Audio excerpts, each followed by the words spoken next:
Hi friends, ఇవాళ మనం టమాటా వంకాయ కర్రీ చేసుకుందాం.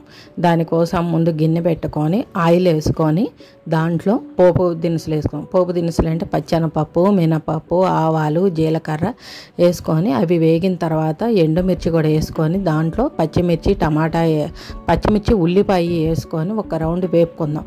దీంట్లోనే కొంతమంది అల్లం వెల్లుల్లి పేస్ట్ వేస్తారు, నేను అలా వేయను. ఇప్పుడు పసుపు ఉప్పు వేసి కలుపుకోవాలి. ఆ తర్వాత అవి వేగిన తర్వాత దాంట్లో కారం వేసుకోవాలి. కారం కూడా కొంచెం కలిసిన తర్వాత దాంట్లో టమాటా ముక్కలు వేసుకోవాలి. సన్నగా తరుక్కోవాలి. ముక్కలు కూడా సన్నగా తరిగిన ముక్కలు వేసి ఒక రౌండ్ కలదిప్పుకొని మూత పెట్టుకోవాలి. మూత పెట్టుకుంటే తొందరగా మగ్గుతుంది. మనం మళ్ళీ పైనుంచి ఎగస్ట్రా వాటర్ యాడ్ చేసే పని లేకుండా ఉంటుంది అనమాట. అది మగ్గిన తర్వాత వంకాయ ముక్కలు కోసుకోవాలి. కొంచెం పెద్ద ముక్కలుగా కోసుకుంటే దాంట్లో కలిసిపోకుండా చక్కగా తొందరగా మగ్గిపోయింది వంకాయ. అందువల్ల పెద్ద ముక్కలు కోసుకోవాలి.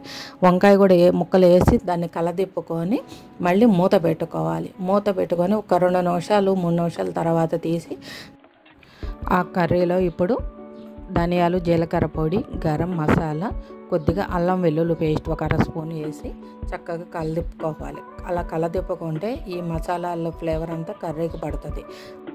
ఈ కర్రీ రైస్లోకి, చపాతీల్లోకి చాలా బాగుంటుంది. ఇది గుజ్జుగా ఉంటానా చక్కగా అన్నంలో కలిసిపోతుంది. చపాతీ కూడా జ్యూసీగా తినొచ్చు.